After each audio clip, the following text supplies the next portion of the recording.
Então, pessoal, dando continuidade à nossa matéria, a gente está trabalhando com circuitos elétricos, né? Hoje a gente vai trabalhar com a segunda lei de Ohm, facinho, tranquila, né? E depois eu vou explicar para vocês as leis de Kirchhoff, tá? E aí a gente fecha essa parte, vai ficar faltando, igual eu falei, capacitores. E nas próximas aulas eu vou, antes dos capacitores, resolver exercícios da apostila com vocês. Está na apostila 3 de vocês, né? 2, 3. Começa na 2, termina na 3. E aí a gente vai fazendo vários exercícios para fixar essa matéria, que é mega importante, né? Porque o Enem cobra bastante isso aqui. Então a gente vai ficar muito tempo fazendo exercício disso, tirando dúvida, resolvendo e tal, tá? Porque é uma questão garantida. Uma, duas, e até já teve dano do Enem que caíram 3 questões de eletricidade na prova. Então, assim, imagina, se você souber isso aqui, você já tem 3 questões, 2 questões no mínimo, geralmente são 2, garantidas aí na prova de física, né? Que é um diferencial bom demais, que é a prova que geralmente é a mais difícil, tá? Então, vamos começar com a segunda lei de Ohm. Aqui. Só para dar uma lembrada, né? A pergunta que o Ohm se fez, né, basicamente é essa aqui, né? O que faz um material ser bom ou mau condutor? É a resistência dele, né? Essa grandeza que ele chamou de R, chamada de resistência. Uma maneira de você medir a resistência do material, de um material qualquer, vamos supor, eu quero medir a resistência desse cilindro aqui metálico. O que eu faço? Eu ligo esse cilindro a um gerador. Esse gerador vai me fornecer uma DDP, né? Vai aparecer uma corrente elétrica atravessando esse circuito e eu posso medir essa corrente elétrica através do meu amperímetro. Então, sabendo qual é a corrente elétrica e a DDP, eu divido a DDP pela corrente elétrica e eu chego no valor da resistência, que é a primeira lei de Ohm, né? Então, eu posso medir a resistência elétrica de um material se eu souber a DDP e se eu souber a corrente elétrica que essa DDP gera, né? Para lembrar aí, a gente pode fazer um gráfico, né, de DDP em função da corrente.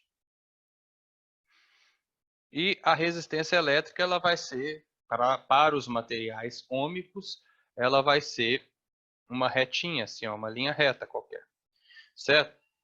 Então, ao colocar uma certa DDP, eu vou medir uma certa corrente e a relação existente entre essas duas coisas me dá resistência. A inclinação dessa reta me dá resistência, né? Então, se eu souber aqui quanto que é esse ângulo, essa inclinação é a resistência elétrica do material. Bom, mas o Ohm não estava satisfeito com isso, né? Porque para medir a resistência elétrica então de materiais, num circuito, fazer alguma coisa. Se eu quiser medir a resistência elétrica desse material sem ligar ele na tomada, será que eu consigo? Essa é a ideia dele da segunda lei de Ohm. Tá? Então ele foi atrás disso. Quais são os fatores que influenciam nessa resistência elétrica aqui? Ó? Por que alguns materiais são melhores condutores, outros são piores condutores? O que influencia nessa inclinação? O que influencia nessa resistência elétrica aqui? Essa foi a pergunta que ele fez. Então, o que influencia no valor da resistência? Bom, a primeira coisa está aí na tabela ali do lado, né? A primeira coisa já é mais intuitivo. É óbvio que o material influencia no valor da resistência, é claro. Por quê?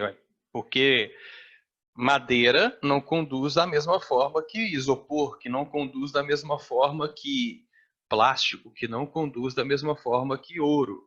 Cada material tem a sua resistividade, que o Ohm chamou de resistividade, né? Porque E ele tabelou isso, tá? Hoje em dia a gente sabe resistividade de 1 zilhão de materiais. Cada material tem a sua resistividade. Isso tem a ver com a estrutura cristalina do material, com a quantidade de elétrons livres que esse material possui. Tem a ver com a organização dos átomos, tem a ver com um tanto de coisa. Se o material ele é um sólido cristalino ou se ele é um sólido amorfo, se ele é uma solução iônica, se ele é uma solução polar, tudo isso aí vai influenciar na resistividade do material. Então, que é essa letrinha aqui grega, né, chamada Rho, parece um P, né? Então, essa letrinha aqui, ó, é a resistividade, que é um valor tabelado que você vai consultar numa tabela. Resistividade. Cada material tem a sua resistividade, geralmente ela é medida em ohms vezes metro, tá? Então, tabelado, não precisa decorar. Então você pode notar aqui, ó, por exemplo, dessa tabela, o melhor condutor de todos é a prata, porque ela tem a menor resistividade de todas. É só você olhar para o nome, né? Resistividade. Quem resiste mais ou menos aqui? A prata conduz melhor, porque ela tem uma resistividade mais baixa. E olha o vidro. O vidro tem uma resistividade altíssima, de 10 elevado a 10 até 10 elevado a 14. Então quer dizer que ele é um péssimo condutor, né? Então a resistividade alta significa isolante. Resistividade baixa significa um material condutor. Certo? Outra coisa que influencia, o tamanho desse negócio, o comprimento desse negócio. Uma coisa é eu querer atravessar corrente elétrica ao longo desse cilindro aqui, ó, do jeito que eu desenhei. Então a corrente elétrica ela teria que atravessar um determinado tamanho de cilindro, ó. Né? Então ela teria que começar daqui e ir atravessando esse cilindro até chegar do outro lado. Então ela teria que percorrer um certo comprimento. Então, o comprimento na física é sempre a letrinha L. Tá? Então, a corrente elétrica ela vai ter que atravessar o material de uma ponta a outra e aí você tem o determinado comprimento. Então, você tem que pensar onde que ela começa e onde que ela termina, para você saber qual é o comprimento que ela vai ter que atravessar. Então, Lzinho é o comprimento.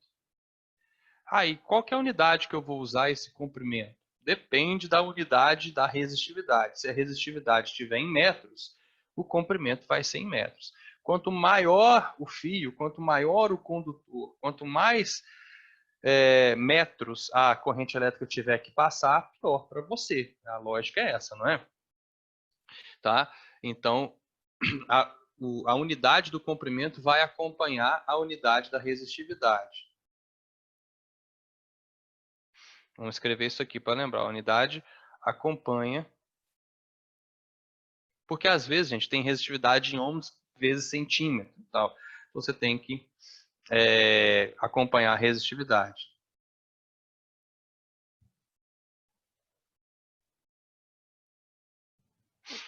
E por último, o que que influencia?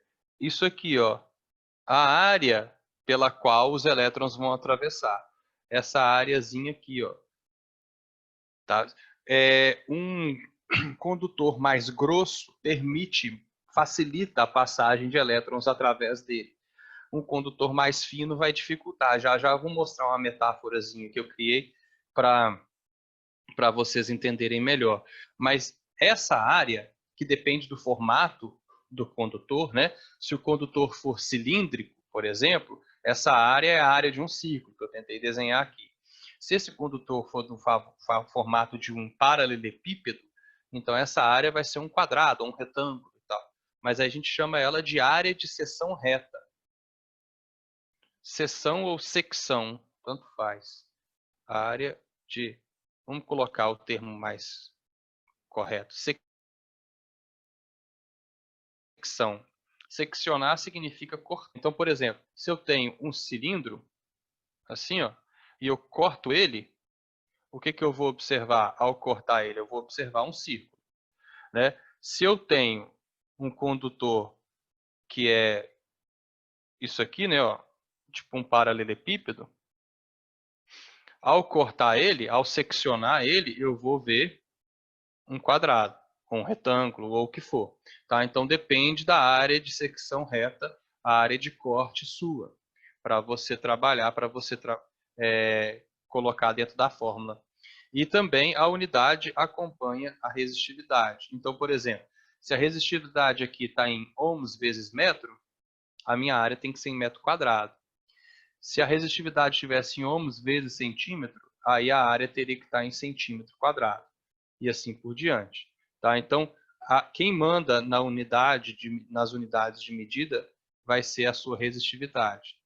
Sempre você olha para a resistividade e faz o comprimento e a área acompanharem isso, já que a resistividade é um valor tabelado, e aí você não vai ficar caçando tabelas várias tabelas até achar na unidade que você quer. É só transformar as unidades do comprimento ou da área de secção reta. Beleza. Se você sabe a resistividade através da tabela, se você sabe o comprimento através de uma trena, através de uma régua, o que for, e se você sabe a área de seção reta, como que você vai calcular? Fazendo áreas de figuras planas, área de círculo, área de quadrado e tal. Você sabe a resistência do material sem ter que ligar ele na tomada, sem ter que ligar ele num gerador. O que você faz? Você usa a segunda lei de Ohm. A resistência elétrica de qualquer material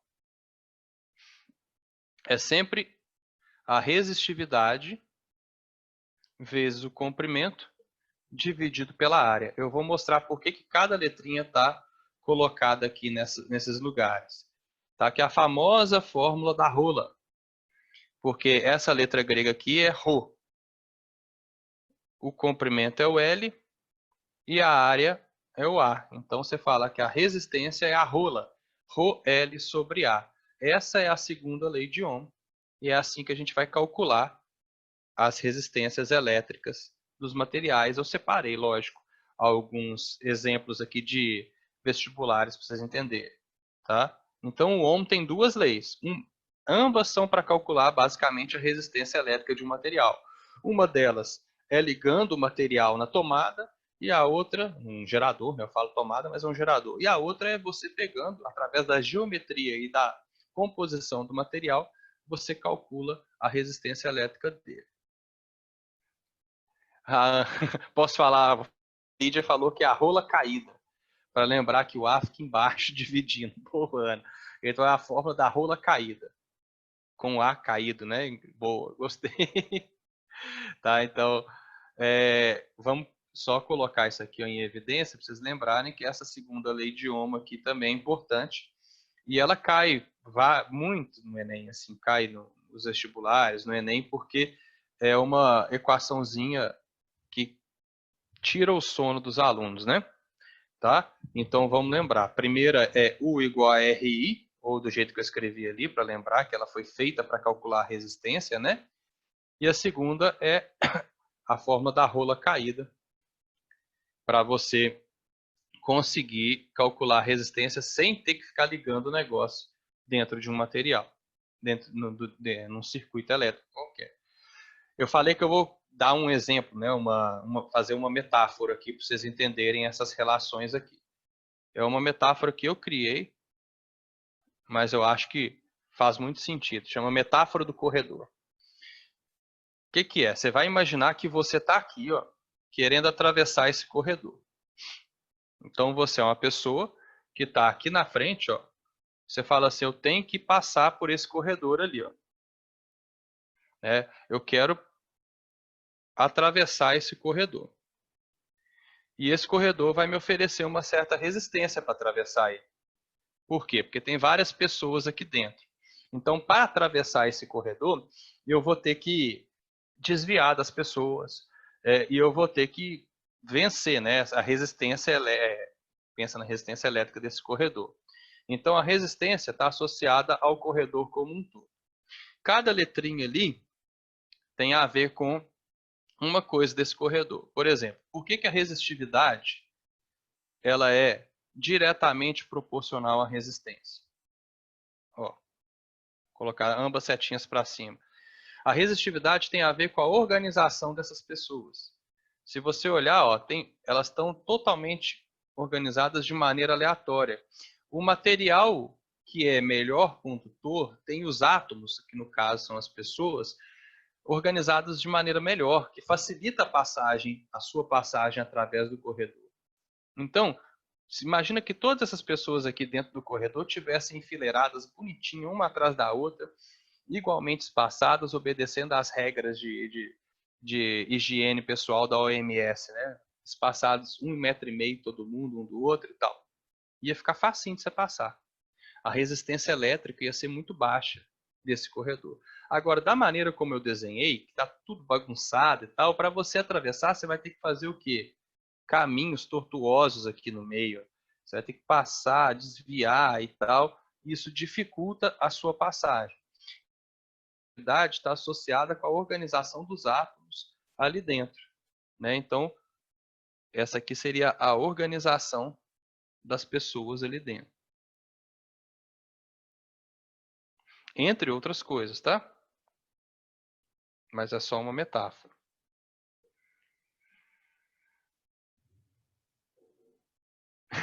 Esse corredor, Gabriel, boa. Esse corredor é Divinópolis com a abertura do comércio. Exatamente. A galera não estava sem dinheiro, né? Parece que reabriu o comércio, todo mundo criou dinheiro do nada, ficou rico, tá todo mundo comprando, né, Gabriel? Olha só, por que que o comprimento também é diretamente proporcional à resistência? Ué, porque para atravessar esse corredor, quanto mais comprido ele for, mais difícil, né? Se eu quero atravessar para eu chegar lá do outro lado, para eu chegar aqui, ó, no final do corredor, quanto mais comprido ele for, mais difícil. Então, é o comprimento do corredor.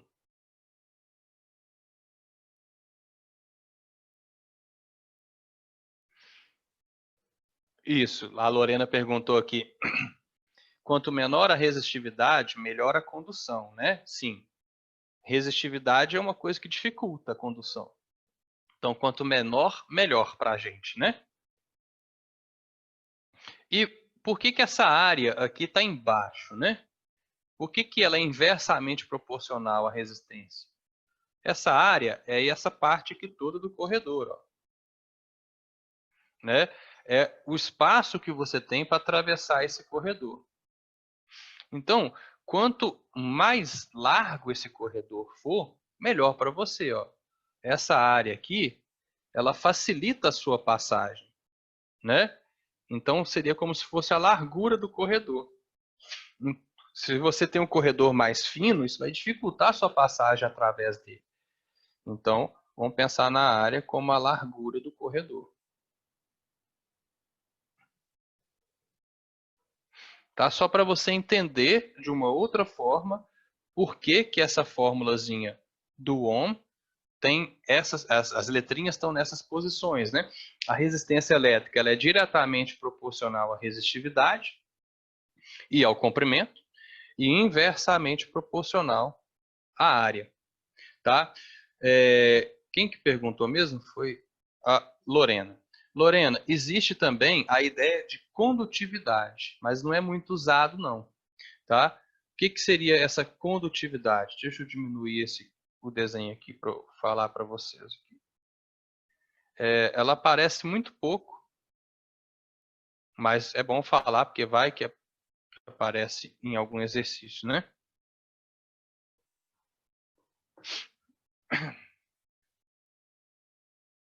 Deixar o corredorzinho aqui.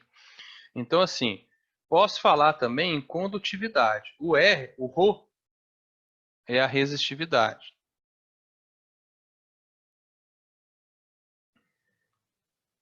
E tem também essa letrinha esquisita aqui, ó, que é o sigma, que é a condutividade. Um é o inverso do outro. Então, se eu tenho a resistividade e quero calcular a condutividade, eu faço assim, ó. E vice-versa, tá? Aqui, ó. Então, resistividade é o inverso da condutividade e a condutividade é o inverso da resistividade, tá? Então, se você tem um objeto, sei lá, que a resistividade dele é 1 vezes 10 a menos 3, qual que seria a condutividade dele? É só você dividir, tá? Inventei um valor aqui qualquer, tá? Seria 1 vezes 10 a 3, a condutividade dele. Um é o inverso do outro. Então, você pode escrever a segunda lei de Ohm usando a condutividade, se você quiser também. Tá? É menos usual, mas pode. Quer ver? Eu vou escrever ela aqui. Esse trem tem hora que buga. Aqui. Então, você poderia escrever assim, ó. A segunda lei de Ohm é resistividade vezes comprimento dividido pela área, mas também eu posso escrever que é o comprimento dividido pela condutividade vezes a área. Pode ser ou assim, da rola caída, ou assim, que eu não sei como é que falaria. Lívia, tem sim. A Lívia perguntou assim, Abud, tem como explicar novamente a relação da resistência com a área? Tem. Imagina você tentando atravessar esse corredor aqui. E, né, cheio de gente, abarrotado de gente, você está indo lá nas Casas Bahia para comprar alguma coisa e o comércio está aberto, né? Então você quer atravessar um corredor lá das Casas Bahia. Tá cheio de gente aqui. Se esse corredor tiver uma área para você atravessar maior, vai ficar mais fácil, não vai? Mas se a área dele for menor, se a área dele for diminuindo, vai ficar cada vez mais difícil para você atravessar. Imagina que você está olhando isso aqui de frente, ó. Tá vendo? Imagina que você está aqui. Então você está aqui, ó. Aí você está olhando no corredor de frente, né? Tá lá, assim, ó. Você tem que atravessar ele. Cheio de gente aqui, né? Se esse corredor for diminuindo, vai ficar cada vez mais difícil para você atravessar ele, né? Você vai desanimar, né? Então, aqui, ó, esse corredor é mais fácil de atravessar do que esse aqui, ó. Imagina, você vai olhar para esse corredor e vai desanimar? Não, muito pequenininho. Então, a resistência, ela é inversamente proporcional à área. Quanto menor a área, maior a resistência. Aí a Ana Júlia perguntou, então quanto maior a área, melhor? Sim, quanto maior a área, melhor. E quanto menor o comprimento, melhor também. Porque se o corredor for menos comprido, mais fácil é chegar no final dele. A área que fala é da secção, não do condutor. Porque geralmente os condutores eles são condutores homogêneos, né? Então, olha só, o que significa isso? Se você tiver um cilindro, tipo assim, ó, né? E ele for homogêneo, a área de secção reta, que é isso aqui, ó, ela vai ser igual ao longo do condutor todo. Concorda comigo? Né? Sempre vai ser a mesma área de secção reta. Agora, sei lá, vai que você construiu um condutor assim, ó.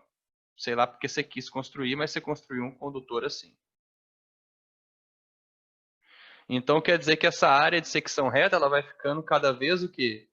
Maior. Então você não vai ter isso no segundo grau. Tá vendo? Porque aqui, ó, você tem uma área de secção reta, aqui você tem outra. Mas, mas geralmente a gente vai trabalhar com condutores que são homogêneos.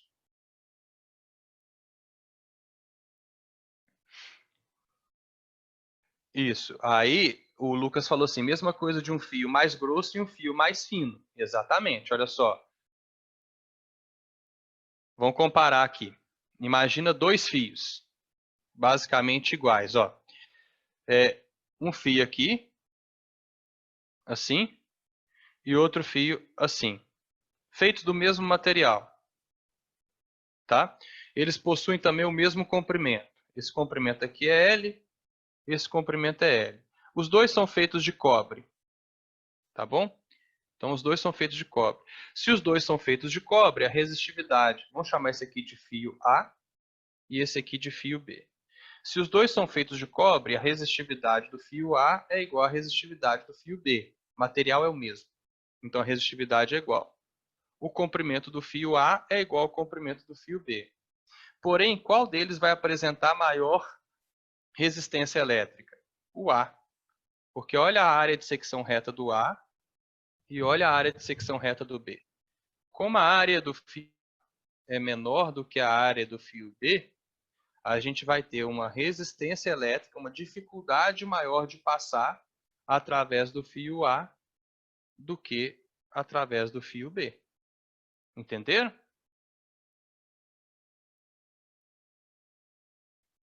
A Lorena perguntou assim, mas Abud, na teoria os elétrons não percorrem todo o trajeto, né? Eles vão vibrando e se esbarrando. Exatamente. Mas isso aqui serve também na prática, igual você falou.